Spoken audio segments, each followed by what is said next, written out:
Hello दोस्तों, हम लोग सीखेंगे उत्तल दर्पण द्वारा प्रतिबिंब बनने की प्राप्ति। तो उत्तल दर्पण से हमें कैसे प्राप्ति होती है प्रतिबिंब की, तो इस वीडियो में हम लोग सीखने वाले हैं।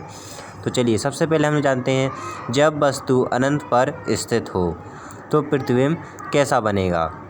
जैसे कि ये वक्रता है और वक्रता से जैसे हम रेखा खींचते हैं, एक बीच में ध्रुव की मध्य से एक रेखा खींचते हैं, तो जब वस्तु अनंत पर हो तो हमने वस्तु बना दी अनंत पर, उस पर नाम दे दिया ए और नीचे दे दिया बी।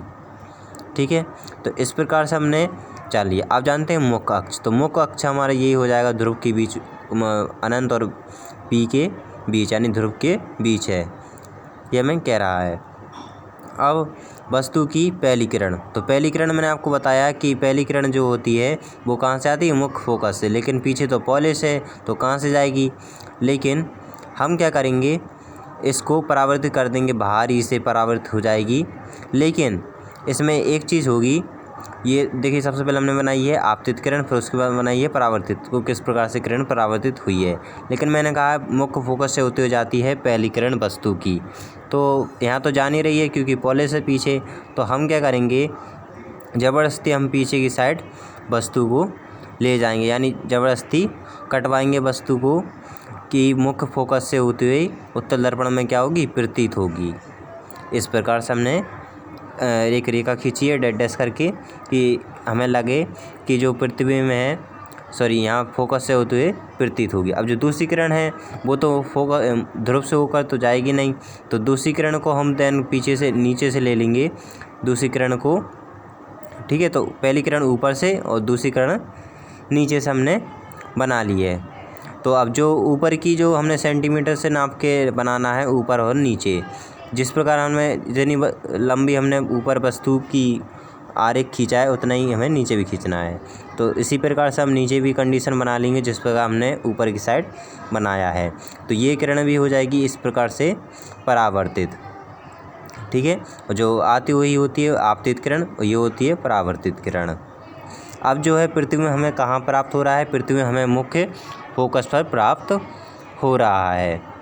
अब जो प्रतिबिंब का आकार है वो कैसा है, प्रतिबिंब का आकार वस्तु के आकार से छोटा होगा, क्योंकि मुख्य फोकस पर बिंदु मिल रहे हैं। तो फोकस पे देखिए वस्तु की आकार कितना होगा, और जो बाहर का जो साइज़ देखोगे आप तो कितना बड़ा है। तो ये तो हो गया हमारे वस्तु के आकार के बारे में। अब जानते हैं वस्तु की प्रकृति। तो वस्तु की प्रकृति कैसी है, उल्टी है कि सीधी। तो वस्तु की प्रकृति है आभासी, यानी सीधा। तो हमारा जो प्रतिबिंब बनता है वो प्रतिबिंब हमारा बनता है, कैसा बनता है, सीधा बनता है। उसको बोलते हैं आभासी प्रतिबिंब, को बोलते हैं सीधा प्रतिबिंब, प्रकृति हो जाएगी। अब जो दूसरा नियम है वो है जब वस्तु अनंत व ध्रुव के मध्य हो। तो जिस प्रकार नियम में बताया गया है जब वस्तु अनंत व ध्रुव के बीच हो, तो जैसे कि वस्तु की स्थिति चेंज होती है तो उसी प्रकार से प्रतिबिंब हमें अलग प्राप्त होता है दूसरी दिशा में।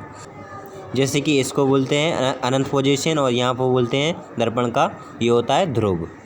तो यहाँ पर कह रहा है कि जब वस्तु अनंत व ध्रुव के मध्य हो, तो हम वस्तु को कहाँ रखेंगे, ध्रुव और अनंत के मध्य रखेंगे, बीच में रखेंगे वस्तु को।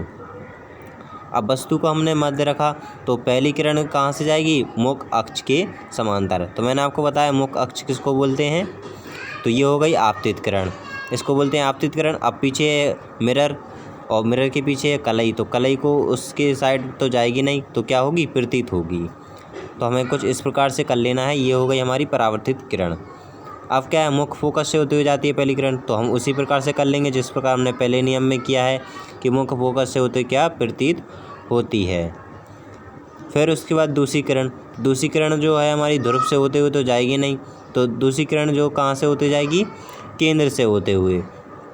तो मैंने आपको गोलीय दर्पण के पहले नियम में मैंने आपको बताया था कि जब वस्तु केंद्र की ओर जाती है या प्रतीत होती है, इसमें तो उत्तल में प्रतीत हो रही है, तो जब वस्तु प्रतीत होती है या जाती है वास्तव में, तो क्या होता है कि उसी मार्ग में वापस लौट जाती है। ये गोली दर्पण में मैंने आपको तृतीय नियम में बताया था कि क्या कंडीशन होती है उत्तल दर्पण और अवतल दर्पण में। तो उत्तल दर्पण में तो जाएगी नहीं क्योंकि पॉलिश है, इसलिए हम लोग क्या करेंगे, रेखा को प्रतीत कर देंगे। तो ये मैंने आपको बताया उत्तल दर्पण द्वारा प्रतिबिंब बनने की प्राप्ति किस प्रकार होती है। आई होप आपको वीडियो पसंद आए तो लाइक करें, साथ ही चैनल को सब्सक्राइब करें। मिलते हैं नेक्स्ट वीडियो में।